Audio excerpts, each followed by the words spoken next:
செல்வங்களும் சேர்க்குகின்ற பாக்கியத்தை பெற போகிறார். நம்மளுக்கு செல்வத்தையும் கொடுக்க போகிறார் சேர்த்து. தடையும் கொடுத்து அதை கேட்டார்போல் செல்வத்தை கொடுத்து முயற்சி ஸ்தானம் என்று சொல்லக்கூடிய குரு பகவான் கொடுக்க போகிறாரு. 11ஆம் இடத்துல இருக்கிறதால தடையான விஷயங்கள் இந்த அதாவது எப்படி சொல்கிறதுன்னா விசுவாவசு ஆண்டு உங்களுக்கு ஏற்றத்தை தரும். இருக்கக்கூடிய பிரச்சனையிலிருந்து விடுபட்டு ஓரளவுக்கு சமநிலைமைக்கு வந்து சேரக்கூடிய ஆண்டாக இந்த ஆண்டு இருக்கும் சாமி. வேலை இழந்தவருக்கு கூட இந்த வேலை வாய்ப்புகள் தேடி வரக்கூடிய காலம்தான். வெளியூரில் போய் நான் பழச்சிக்கிறேன் சுவாமின்னு சொல்கிறவங்களுக்கெல்லாம் இது நல்ல வருமானம், எந்த குறையும் இருக்கா சுவாமி. வெளிநாடு வெளியூர் என்று சொல்லக்கூடிய அமைப்பில் இருக்கிறவங்கள சிம்மராசிக்காரங்களுக்கெல்லாம் கூடுதல் அனுகூலம் அனுகூலம். இது வரைக்கும் பிரச்சனையான விஷயங்கள் எல்லாத்தையும் சந்தித்தவங்களுக்கு அனைவருக்கும் கடன் சார்ந்த விஷயத்திலிருந்து சற்று விடுதலை கிடைக்கும் சுவாமி. இந்த விசுவாவசு ஆண்டு கண்டிப்பாக இவங்களுக்கு பெரிய ஏற்றத்தை தருகின்ற தமிழ் புத்தாண்டாக இருக்க போதையா. ஓரளவுக்கு டஃப்பு தடுற மாதிரி தெரியும் சுவாமி. இந்த ஆண்டு நம்மளுக்கு டஃப்பும் கிடைக்கும், அதுக்கேற்றாற்போல் படியும் உயர்த்தி நிற்க வைக்கும். ஐயா நீங்கள் இந்த எடுத்து வைக்கிறீங்க பார் இந்த ஸ்டெப்பு, இது வாழ்நாள் முழுவதும் நமக்கு கிடைக்கின்ற பெரிய ஸ்டெப்பு. இது எந்த காரணம் கொண்டு மறையவே மறையாது. தயவு செய்து புரிஞ்சுங்க. ஒவ்வொரு நாளும் நம்மளுக்கு டஃப் கொடுக்குற மாதிரியே தெரியும், ஆனால் அந்த டஃப்பே நம்மளுக்கு படிக்கட்டாக மாறும். ஒவ்வொரு தடையும் நம்மளுக்கு படிக்கற்களாக மாறக்கூடிய ஆண்டாக இந்த சிம்மராசிக்கு வரப்போகுது. இந்த வருஷம் நீங்கள் கடந்து வரக்கூடிய பாதைகள் எல்லாமே பின்பாகத்தில் உடச்சிலாம் தள்ள முடியாது, அந்தளவுக்கு பீம் போட்ட மாதிரி இருக்கும். ஒரு பெரிய கடக்கால் போட்டு பேஸ் மட்டத்திலிருந்து எழுப்பி நிற்கிறதுக்கான அமைப்பு இந்த நேரம். நல்ல முயற்சி என்று சொல்லக்கூடிய அமைப்பும் கிடைக்கும், அதுக்கான பலாபலனும் கிடைக்கும். வேலை இழந்தவருக்கு கூட இந்த வேலை வாய்ப்புகள் தேடி வரக்கூடிய காலம்தான். வெளியூரில் போய் நான் பழச்சிக்கிறேன் சுவாமின்னு சொல்கிறவங்களுக்கெல்லாம் இது நல்ல வருமானம், எந்த குறையும் இருக்கா சுவாமி. வெளிநாடு வெளியூர் என்று சொல்லக்கூடிய அமைப்பில் இருக்கிறவங்கள சிம்மராசிக்காரங்களுக்கெல்லாம் கூடுதல் அனுகூலம் அனுகூலம். இது வரைக்கும் பிரச்சனையான விஷயங்கள் எல்லாத்தையும் சந்தித்தவங்களுக்கு அனைவருக்கும் கடன் சார்ந்த விஷயத்திலேருந்து சற்று விடுதலை கிடைக்கும் சுவாமி. இந்த ஓராண்டு மன நிம்மதியோடு இருக்கிறத பேலன்ஸ் பண்ணி வாழ்ந்து கொண்டே இருக்கலாம், ஒன்றும் பயப்படணும் அவசியம் இல்லை. வருகின்ற ஆண்டும் அதுக்கப்புறம் வரக்கூடிய ஆண்கள் எல்லாமே ஓரளவுக்கு சமம். இந்த பதிவினை காண இருப்பது என்னென்னா ஆண்டு பலாபலனை பார்க்க போகிறோம். தமிழ் புத்தாண்டு பலாபலனை காண இருக்க போகிறோம். விசுவாசு என்று சொல்லக்கூடிய ஆண்டை தமிழ் புத்தாண்டு ஆரம்பிக்கின்றது சித்திரை 1 தேதி அப்படின்ற மாதிரி 14/4/2025 ஆங்கில தேதியிலையும் பிறப்பு அதாவது நாள் கிழமை என்று சொன்னால் அது திங்கள் கிழமையும் நம்மளுக்கு ஆண்டு பிறக்கின்றது. இந்த காலம் உகந்த காலமாக போர் சார்ந்த விஷயங்கள் அதிகப்படும். இந்த நேரத்தில் இந்த ஆண்டுகளில் போர் சார்ந்த விஷயங்கள் அதிகரிக்கும். நீர் அமைப்பில் இருக்கக்கூடிய பிரச்சனைகளை அதிகரித்து காட்டக்கூடிய ஆண்டாகவும் இந்த ஆண்டு இருக்கும் சார். நீர்நிலைக்கு அருகாமல் இருக்கக்கூடிய பிரச்சனையான இருக்கக்கூடிய கிரகங்கள், இடம் என்று சொல்லக்கூடிய நிலம் சார்ந்த விஷயங்கள், அதாவது ஆற்று படுக்கை, கடல் அதிப்பு, இந்த மாதிரி இருக்கக்கூடிய இடத்துக்கு அருகாமல் இருக்கிறவங்களுக்கெல்லாம் சின்ன சின்ன தொந்தரவுகள் வர்றதுக்கான அமைப்புகள் ஏற்படும். அதாவது இந்த சுனாமி சார்ந்த விஷயங்களோ அல்லது நீர்நிலைகள் அடித்து செல்லக்கூடிய அமைப்பு, வீடு அது பக்கத்தில் வீடு கட்டியிருந்தால் அதனுடைய தண்ணீர் மூலயமாக அடித்து செல்லக்கூடிய காலமாகவும் இந்த காலம் இருக்குதுய்யா. நீர் சார்ந்த விஷயங்களும் அதிகப்படும். ஏன்னா சூரியனுடைய நிலைப்பாடு நன்றாக இருக்குது, நான் இல்லைன்னே சொல்ல.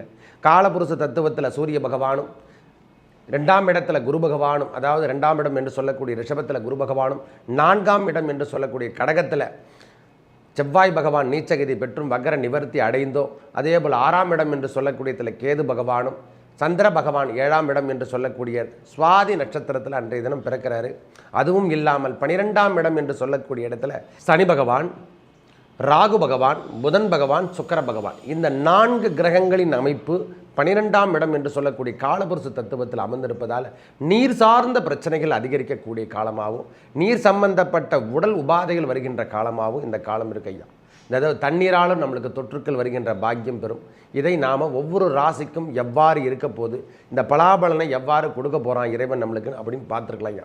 நவ கிரகங்கள் வேறில்லை, இறைவன் வேறில்லை, எல்லாரும் ஒன்று தான். அவங்க கொடுக்கறத, இறைவன் கொடுக்கறத நவகிரகங்கள் செயல்படுத்துது. அதன் மூலிமா மனிதனுக்கு பிரதிபலித்து ஒவ்வொரு கிரகத்தினுடைய அமைப்பாலும் நாம் முன்னேற்ற பாதைக்கு வழிநடத்தி செல்லக்கூடிய காலம், கீழ்மட்டத்துக்கு செல்லக்கூடிய காலமாகவும் காணப்படுது ஐயா. இப்பொழுது ஒவ்வொரு ராசிக்கும் விரிவாக இருப்பதை இந்த விசுவாவசு ஆண்டு எவ்வாறு இருக்க போகுது என்று பார்க்கலாம். எனது அன்புள்ளம் கொண்ட சிம்மராசி நேயர்களே, சிம்மராசிக்கு இந்த விசுவாவசு ஆண்டு தமிழ் புத்தாண்டு எவ்வாறு இருக்க போகுது? பிறக்கும் தினமும் திங்கட்கிழமை, அதாவது சித்திரை 1/14/2025. வாழ்க்கை தரம் மாறுமா மாறாதா? இந்த சிம்மராசிக்கு வேலை சார்ந்த விஷயத்தில் இருக்கக்கூடிய பிரச்சனைகள் சற்று தலை தூக்கினாலும் அதற்கேற்றார் போல் நம்மளுக்கு வருமானத்தை தருகின்ற ஆண்டாக தான் இந்த ஆண்டு இருக்க போதுங்க. விடுங்க, தூக்கி போடுங்க. எல்லாமும் நல்ல விஷயங்கள் நம்மளுக்கு தேடி வருகின்றதுக்கு இதுவே முதல் உதாரணம். பகவான் 8ஆம் இடத்துக்கு சென்றாலும் சனி பகவான், ஏன்னா கிரகங்கள் அமர்ந்திருக்கும் இடம் என்று சொல்லக்கூடிய அமைப்பை பார்க்கும் பொழுது 2ஆம் இடத்துல கேது, 3ஆம் இடத்துல சந்திரன் பிறக்கும் பொழுதே 8ஆம் இடத்துல 1, 2, 4 கிரகங்களின் கூட்டமைப்பு. சனி, ராகு, புதன், சுக்கிரன், இவங்க 4 பேருமே 8ஆம் இடத்துல இருக்காங்க. 5ஆம் இடம் என்று சொல்ல, அதாவது 9ஆம் இடம் என்று சொல்லக்கூடிய இடத்துல சூரிய பகவான் உச்சம் பெற்று காணப்படி. பிறக்கும் போதே நம்மளுக்கு தரணும் உச்சம் பெற்று அதாவது பாக்கியஸ்தானத்தில் சூரிய பகவான் இருக்கிறது பெரிய யோகம் ஐயா. நீங்கள் எதையுமே முறியடிக்கக்கூடிய தன்மை பெறுகின்றீர்கள். 10ஆம் இடத்துல குரு பகவான் இருந்தாலும் பரிவர்த்தனை யோகம் பெற்று காணப்படுறார். அதுவும் இல்லாமல் இந்த ஆண்டு ஓரிரு மாதங்கள் கழித்து கிரகங்களுடைய பெயர்ச்சியும் இருக்குது. ராகு கேது பெயர்ச்சி, குரு பெயர்ச்சி எல்லாமே இருக்கிறதால உங்களுக்கு இது ஃபேவராக அமரப்போகுது சுவாமி. பயப்பட தேவையில்லை. தன்னலம் என்று சொல்லக்கூடிய அமைப்பிலிருந்து நீங்கள் மாறுவீங்க. இது வரைக்கும் தன்னலமாக வாழ்ந்திருந்தா சிம்மராசிக்காரங்க அதிலிருந்து விடுபட்டு வெளிவரத்துக்கான அமைப்பு, இறை வழிபாடு அதிகரிக்கக்கூடிய நாட்களாக இருக்கும். பகவான் நம்மளுக்கு 11ஆம் இடத்துல குரு பகவான் ஒருத்தர் வருவதாய் போதும். இது வரைக்கும் இல்லாமல் இருந்து வந்த தடையான பிரச்சனைகள் எவ்வளவு இருந்தாலும் சரி, அதை சரி சமமாக பங்கிட்டு வர்ற அளவுக்கு நம்மளுக்கு பகவான் கொடுக்க போகிறார் ஐயா. இது வரைக்கும் ரொம்ப தடையை கொடுத்துருந்து ரொம்ப கடுமையான தாக்கத்தை அனுபவிச்சிட்டோம். ஆனால் அந்த கடுமையான ஆபத்தும் நம்மளுக்கு என்ன சொல்லலாம், அஷ்டமத்து சனியாக நம்மளுக்கு போகிறார். நேரடியாக 2ஆம் இடம் என்று சொல்லக்கூடிய தொழில் ஸ்தானத்தை பார்க்குறார். ஆனால் அவருடைய தன்மை என்று சொல்லக்கூடிய அமைப்பும் 5ஆம் இடம் என்று சொல்லக்கூடிய பஞ்சமஸ்தானத்தையும் பார்க்குது. இந்த நேரத்தில் செல்வங்களும் சேர்க்கின்ற பாக்கியத்தை பெற போகிறார். நம்மளுக்கு செல்வத்தையும் கொடுக்க போகிறார் சேர்த்து. தடையும் கொடுத்து அதை கேட்டார் போல் செல்வத்தை கொடுத்து முயற்சி ஸ்தானம் என்று சொல்லக்கூடிய குரு பகவான் கொடுக்க போகிறாரு. 11ஆம் இடத்துல இருக்கிறதால தடையான விஷயங்கள் இந்த அதாவது எப்படி சொல்கிறதுன்னா வாவசு ஆண்டு உங்களுக்கு ஏற்றத்தை தரும். இருக்கக்கூடிய பிரச்சனையிலிருந்து விடுபட்டு ஓரளவுக்கு சமநிலைமைக்கு வந்து சேரக்கூடிய ஆண்டாக இந்த ஆண்டு இருக்கும் சாமி. வேலை இழந்தவருக்கு கூட இந்த வேலை வாய்ப்புகள் தேடி வரக்கூடிய காலம்தான். வெளியூரில் போய் நான் பழச்சிக்கிறேன் சுவாமின்னு சொல்கிறவங்களுக்கெல்லாம் இது நல்ல வருமானம், எந்த குறையும் இருக்கா சுவாமி. வெளிநாடு வெளியூர் என்று சொல்லக்கூடிய அமைப்பில் இருக்கிறவங்கள சிம்மராசிக்காரங்களுக்கெல்லாம் கூடுதல் அனுகூலம். இது வரைக்கும் பிரச்சனையான விஷயங்கள் எல்லாத்தையும் சந்தித்தவங்களுக்கு அனைவருக்கும் கடன் சார்ந்த விஷயத்திலேருந்து சற்று விடுதலை கிடைக்கும் சுவாமி. இந்த ஓராண்டு மன நிம்மதியோடு இருக்கிறத பேலன்ஸ் பண்ணி வாழ்ந்து கொண்டே இருக்கலாம். ஒன்றும் பயப்படணும் அவசியம் இல்லை. வருகின்ற ஆண்டும் அதுக்கப்புறம் வரக்கூடிய ஆண்கள் எல்லாமே ஓரளவுக்கு சமம். இந்த அசமத்து சனியின் தாக்கத்தை கூட நாம் விடுபட்டு வெளியே வரலாம். மனைவியின் இடத்துல மட்டும், மனைவியின் உடல் இடத்துல மட்டும் சற்று அக்கறை எடுத்துங்க. 2 என்பது குடும்பம் அல்லவா, அவருடைய பார்வை பதியுது. பகவானுடைய பார்வை, அங்கே குரு பகவானுடைய பார்வை 3ஆம் இடத்துல பதியத்தால் தடையான விஷயங்கள் எல்லாமே விலகி சென்று உங்கள் பார்வகம் எல்லாமே வேலை செய்ய ஆரம்பிச்சிடும். ஒரு முயற்சி தடை எல்லாமே இனிமேல் விரிவாக்கத்தன்மையை உருப்படுத்தும். இது வரைக்கும் பிரான்ச் ஓப்பன் பண்ணல, சொந்தமாக பிஸ்னஸ் பண்ணுறதுக்கான ஆசைகள்லாம் உருவாகும் சாமி. சொந்தமாக எதனா பிஸ்னஸ் பண்ணலாமான்னு கொஞ்சம் பொறுமையோடு எடுத்துங்க. இருக்கின்ற வேலையை காப்பாற்றிக்கின்னு போகிறதுக்கு வழியை பாருங்கள். ஏன்னா அஷ்டமத்து சனி என்று சொன்னால் அது உங்களுக்கு குரு பகவான் மட்டுமே நல்லா இருந்துட்டால் மட்டும் போதாது. பகவான் சனி பகவானுடைய தன்மையும் நன்றாக இருக்க வேண்டும். முக்கியமாக ராகு கேதுக்களுடைய தன்மை கண்டிப்பாக நல்லா இருக்கணும் சுவாமி. ஜென்மத்தில் வருவதால், கேது பகவான் வருவதால் ஆன்மீக நாட்டத்தை கொடுப்பார். தவறான விஷயத்திலிருந்து உங்களை களையெடுத்து சென்றுடுவார். தவறு செய்யலைனாவே போதும், பகவான் நம்மளுக்கு தண்டனை கொடுக்க மாட்டார். அதை முதல்ல தெரிஞ்சுக்கணும். சனி பகவான் நம்மளுக்கு தவறான விஷயங்கள் கொடுக்கவில்லை என்றால் நம்மளுக்கு தண்டனை என்பது கிடையாது. இதிலிருந்தே நாம் தப்பிச்சு வெளியே வரலாம். கேது பகவானும் ராகு பகவானும் இடம் பெறட்டும். இந்த மனைவி சார்ந்த விஷயத்திலையோ அல்லது மனைவி சார்ந்த விஷயங்களில் யாருன்னா நம்ம தலையிடாமல் இருப்பது பெரிய நன்மையை தரும். அவங்களுக்கு தொந்தரவான விஷயங்கள், அவங்க வேலை வாய்ப்புகள் அதிகரிக்கும். வேலை சார்ந்த விஷயத்துக்கு முன்னெடுக்கக்கூடிய காலமாகும் சிம்மராசிக்கு இருக்கும். கணவனாக இருந்தால் மனைவி, மனைவியாக இருந்தால் கணவன், இவங்க 2 பேருக்கும் இப்போ வேலை வாய்ப்புகள் தேடி வரக்கூடிய காலமாக இருக்கும். அடிமை தொழில் கொஞ்ச நாளைக்கு செய்கிற மாதிரி பாக்கியம் பெறும். இது வரைக்கும் இல்லைன்னா இனிமேல் செய்வாங்க. இந்த விசுவாவசு ஆண்டு கண்டிப்பாக இவங்களுக்கு பெரிய ஏற்றத்தை தருகின்ற தமிழ் புத்தாண்டாக இருக்க போதையா. ஓரளவுக்கு டஃப்பு தடுற மாதிரி தெரியும் சுவாமி. இந்த ஆண்டு நம்மளுக்கு டஃப்பும் கிடைக்கும், அதுக்கேற்றாற்போல் படியும் உயர்த்தி நிற்க வைக்கும்.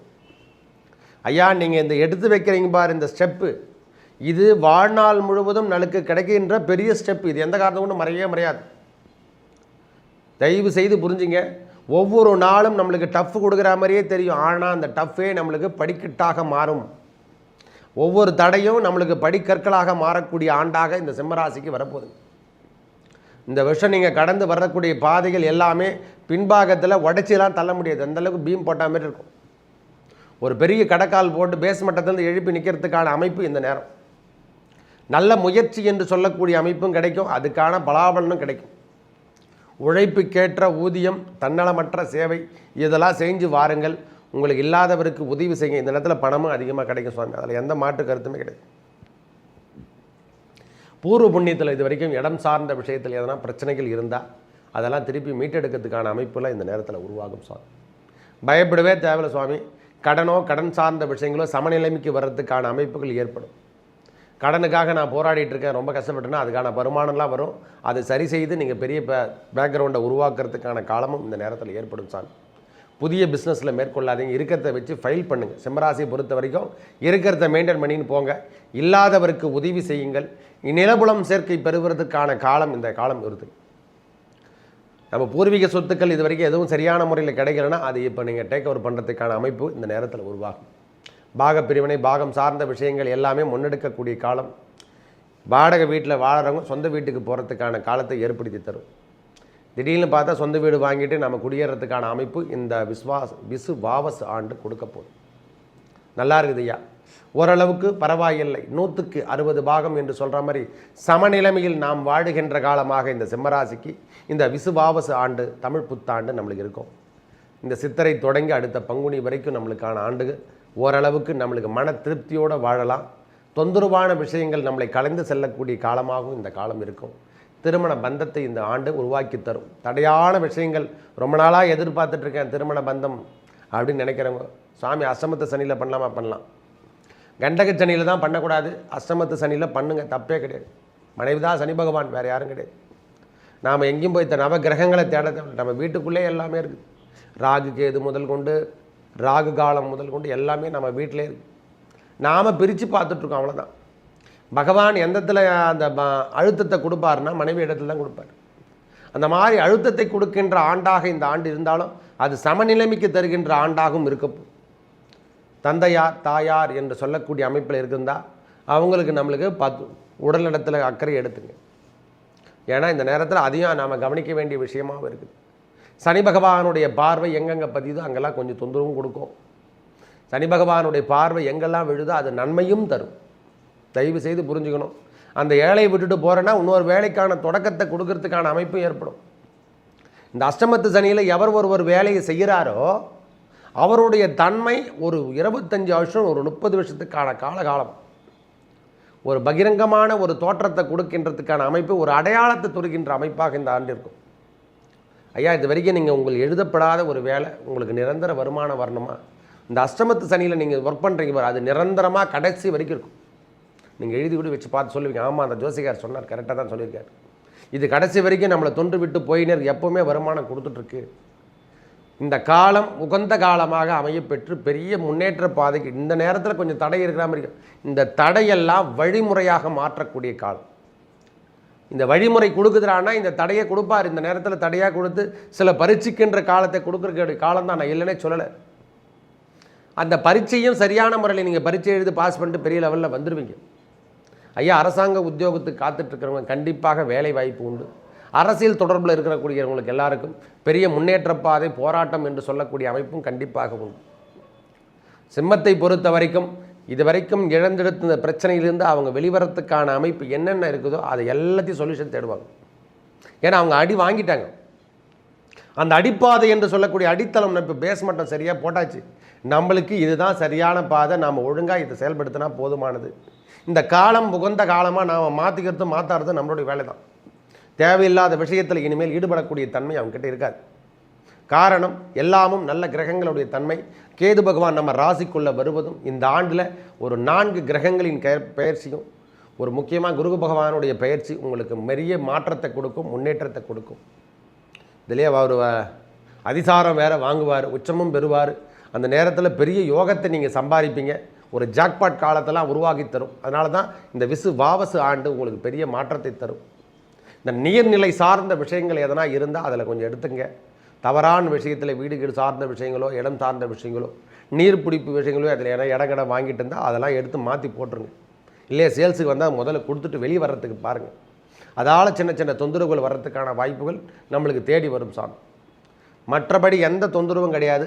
கணவன் மனைவி உறவில் சற்று சலசலப்புகள் இருந்தாலும் அதை நீடித்து வருகின்ற அமைப்பை பகவான் குரு பகவானுடைய பார்வையால் பெரிய முன்னேற்ற பாதையை அழைத்து செல்லும். பயப்படவே தேவையில்லை. அதுவே தவறாக இருந்தால் கூட அதை மாற்றி தமிழ்கிறவர்களுக்கு நம்மளுக்கு பகவானுடைய பார்வை இருக்கிறதால பயப்படணும் அவசியம் இல்லை. சின்ன சின்ன தகராறோடு நாம் வெளியே வந்துடலாம். நீங்கள் டைவர்ஸோ கோர்ட்டு கேஸோ நம்மளுக்கு போகணுன்னு அவசியம் இல்லை, பயப்படணும் அவசியம் இல்லை. இருக்கின்ற காலம் நிம்மதி தரக்கூடிய அமைப்பாக தரும். கொஞ்சம் சில வீட்டில் கொஞ்சம் சலசலப்பு இருக்கும். தாயார் உடல்நலத்திலையும் நாம் அக்கறை எடுத்துக்கணும். தந்தையார் உடல்நலத்திலையும் இந்த நேரத்தில் அக்கறை எடுத்துக்கக்கூடிய காலம் சுவாமி. என்ன சுவாமி இதெல்லாம் சொல்லிடுறீங்களே, எல்லாமே சொல்லிட்டா எப்படி ஆகிறது? பிள்ளைகள் சார்ந்த விஷயங்கள் எல்லாமே நல்ல முன்னேற்றத்தை தரும். அவங்களுக்காக நாம் சொத்துக்கள் சேர்க்காமல் இருந்தால் கண்டிப்பாக சேர்க்கறதுக்கான வாய்ப்புகள் இந்த நேரத்தில் தேடி வரும். அந்த எண்ணமெல்லாம் உருவாகும். சுவாமி நாங்களே கடன் வாங்கிட்டு இருக்கோம், இந்த பிரச்சனையெல்லாம் நான் சமாளிச்சுட்டு வருவனானே எனக்கே தெரியல, கண்டிப்பாக அதுக்கான மாற்றத்தை கொடுப்பார். நாம் கடனாக இருந்தால் கடைசி வரைக்கும் கடன் வாங்கி தான் தீரணும். அதை முதல்ல தெரிஞ்சுக்கணும். இந்த கடன் நன்மைக்காக செய்ய வேண்டும். ஒவ்வொரு ப்ராஃபிட்டும் வாங்கும் போது கடன் சார்ந்த விஷயத்தை எடுத்தாலும் அதை நன்மை தரக்கூடிய விஷயத்துக்கு எல்லாருமே போராடி தான் போயிட்டுருக்கோம். ஒரு மனிதனுடைய வாழ்வில் எல்லா விதமான நல்ல சிற்பலங்களும் கிடைக்கும். அதுக்கேற்ற மாதிரி பேடான விஷயங்களும். சிலை என்று சொன்னால் சும்மா ஆகிடுமுன்னா, அந்த சிலையை உடைத்தால் எப்படி உடைக்கிறாங்க? ஒரு கல்லை அந்த அளவுக்கு உளி வாங்குற அடியில் தான் அது சிலையாக மாறுது. கையெழுத்து நாம் கும்பிட்றோம், வெற்றிவேல் முருகனுக்கு அரகரோகரா என்று சொல்கிறோம். முருகர் சிலையை உடைக்கும் போது அந்த முருகனுடைய திருவடியில் விழற மாதிரியே இருக்குது. இறைவனை நேர்கொண்டு பார்க்குற மாதிரி வச்சுருக்கோம். ஏன் அதை கல்லாக ரெடி பண்ணியிருக்காங்க? அதனால தான் கல் போன்ற இதயமாக மாறிவிட்ட சிம்மராசிகாரங்களுக்கு இனிமேல் அவங்களுடைய இதயத்தில் இனிமேல் ஈரமும் வரக்கூடிய காலத்தை ஏற்படுத்தி தரப்போகிறார் குரு பகவான். ஆன்மீக நாட்டத்தை எடுத்துக்கொள்ளுங்க. ஏன்னா ஆன்மீகம் சார்ந்த விஷயத்தில் ஈடுபடுவது, இறைப்பற்று, இறை நாணத்தில் நீங்கள் போனீங்கன்னா பெரிய பாக்கியத்தை கொடுப்பார். எதுவுமே நீங்கள் தடையே செய்ய தேவையில்லை. விநாயக பெருமானுடைய வழிபாடு உங்களுக்கு சாலச் சிறந்ததாக இருக்குது சுவாமி. அந்த வெற்றி வழிபாடு அரசமரத்து விநாயகனை வழிபடுங்க. சிம்மராசிக்காரங்களுக்கு எந்த துன்பமும் கிடையாது. உறுதியாகவே சொல்கிறேன், நீங்கள் ஃபாலோ பண்ணி பாருங்கள். விக்னேஸ்வராய நமக. விக்னேஸ்வராயன் தோப்புங்கரணம் போடணும். தலையில் குட்டிங்கன்னு தோப்புக்கரணம் போட்டுட்டு விநாயக பெருமானை சுற்றிட்டு ஒவ்வொரு நாளும் செல்லுங்கள். உங்கள் தடைகளை அனைத்தும் உடைத்து ஒரு வெற்றி பாதைக்கு அழைத்து செல்வார். இந்த விசுவாச ஆண்டு உங்கள் பெரிய மாற்றத்தை தருகின்ற ஆண்டாகும். உடைய முன்னேற்ற பாதைக்கு செல்லக்கூடிய ஆண்டாகும். தடைகளை உடைத்து படிக்கற்களாகவும் மாற்றக்கூடிய ஆண்டாகும் இந்த ஆண்டு இருக்கும். பொறுமையோடும் நிதானத்தோடும் செயல்படுங்க. யாரும் கொடுக்கல் வாங்கல் இருக்கக்கூடிய நிகழ்ச்சியில் யாருன்னா கொடுந்தா கேட்டாங்கன்னா 1000 ரூபாய் கேட்டால் 10 ரூபா கொடுத்துட்டு கம்முன்னு வந்துடுங்க. ஐயா எனக்கு தேவையில்லை சுவாமின்னு அப்படின்னு சொல்லிட்டு வந்துடுங்க. ஏன்னா இந்த நேரத்தில் தேவையில்லாத விஷயத்தில் ஈடுபடாமல் இருப்பது நன்மை. மேலும் நல்லதெல்லாம் நடக்க அந்த முருகனுடைய வெற்றிவேல் முருகனுக்கு அரகரோகரா. சுப்பிரமணிய சுவாமி, வள்ளி தெய்வ யானை சுப்பிரமணிய சுவாமியை வழிபட உங்கள் வாழ்வில் துயரான விஷயங்கள் அனைத்தும் கலைந்து செல்லும். நன்மையே நடக்கும். நன்றி, வணக்கம்.